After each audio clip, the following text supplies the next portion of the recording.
एक राजा था। वो रोज़ सुबह उसका नियम था कि घोड़ों के अस्तबल में वो जाता था। तो और घोड़ों को खाना खिलाता था, और घोड़ों के जो वो उनका जो वेस्ट होता था उसको साफ़ करता था, मतलब जो घोड़े की लीद होती थी उसकी सफाई करता था। तो उसका रोज़ का नियम था। तो एक बार ही सुबह वो एक अपना काम कर रहा था, तो एक संत आया, और संत ने ऐसे अपना कटोरा आगे करके बोला, कि भिक्षाम देही। तो राजा को काम कर रहा था, तो राजा को गुस्सा आया कि सुबह सुबह और वो भी ऐसे स्थान पर। तो राजा ने क्या किया, वो घोड़े का लीद ही उसके उसमें डाल दिया गुस्से में, कि मतलब यही ले जाओ, ऐसे करके। तो संत चला गया। तो फिर उसके बाद राजा एक बारी जंगल में शिकार करने गया। तो उसने देखा कि उसको बहुत तेज़ प्यास लगी थी। तो उसने देखा कि दूर एक कुटिया बनी हुई है। तो वो उस कुटिया की तरफ बढ़ा, तो उसने देखा उस कुटिया के आगे बहुत सारा घोड़े की लीद का ढेर पड़ा हुआ है।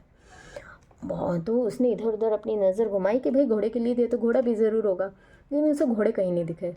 तो वो अंदर गया कुटिया के, तो वही संत बैठा था। तो संत राजा को पहचान गया, लेकिन राजा संत को नहीं पहचाना। तो संत से उसने पानी मांगा, तो संत ने पानी दिया। फिर उसने बोला कि ये आपके कुटिया के बाहर इतना घोड़े की लीद है, पर घोड़े कहाँ हैं? तो और इसकी आप सफाई क्यों नहीं करते? तो संत ने बोला कि राजा, ये सब तुझे ही खानी है। तो राजा को गुस्सा आया कि ऐसे कैसे बोल रहा है, मतलब मैं राजा ये वो। तो संत ने बोला कि राजा ने बोला कि आप ऐसे ऐसे कैसे आप बात कर रहे हैं, और मैं क्यों खाऊंगा इसको? तो बोल रहे कि तब राजा को उसने पूरी बात बताई। तो राजा ने कहा कि मतलब मेरा तो बहुत बड़ा कर्म बन गया है। तो राजा तुरंत उनके पैरों में गिरा और बोला कि मैंने आपका अपमान किया, मुझे माफ़ कर दीजिए। तो संत ने बोला, माफ़ तो मैंने तो अपने अंदर लिया ही नहीं इस बात को, तो माफ़ी का तो कोई बात ही नहीं है, पर ये तो तेरा कर्म बन गया राजा। तो राजा ने कहा कि अब आप ही मुझे युक्ति बताएं।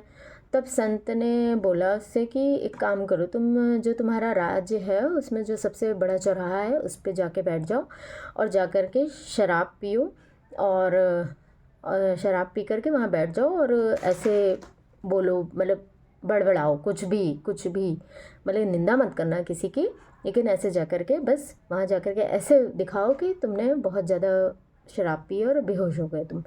तो राजा ने कहा मेरी तो थू थू हो जाएगी। तो संत ने कहा कि अगर तुम्हें इस कारण से मुक्ति चाहिए तो तुम जाओ।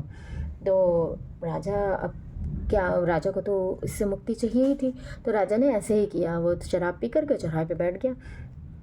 अब जो भी प्रजा वहाँ से निकले, सब लोग सब राजा की थू थू करें, ऐसा वैसा, राजा है, ये राजा है, मतलब अभी तक के उसने जितना भी अच्छा कार्य किया था सब एकदम मिट्टी में मिला दिया, ऐसा बोला सबने। तो ठीक है, फिर जब राजा शाम को लौट के आया तो बड़ा निराश था कि मतलब ये क्या हुआ, और ना चाहते हुए भी मैं ये क्या करना पड़ा मुझे।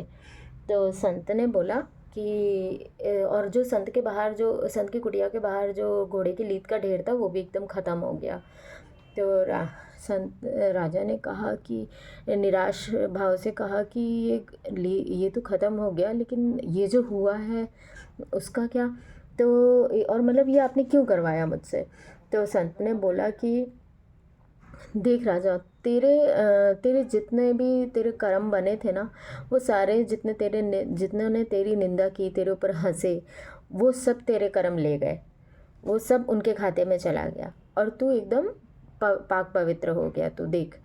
तो राजा को एकदम खुशी आ गई, और राजा ने उसकी उस संत की शिष्यता ग्रहण करी।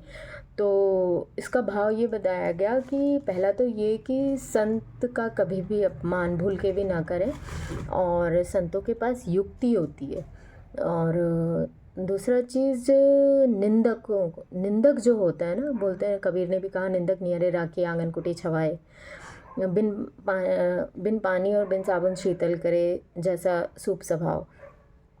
हो सकता है ये दोहा थोड़ा गलत हो गया हो। तो जैसे उसने बताया कि कैसे जो निंदक होते हैं वो हमारे सारे बुरे कर्म ले जाते हैं। तो कभी भी बुराई से, निंदा से या लोगों के हंसी से कभी घबराए नहीं।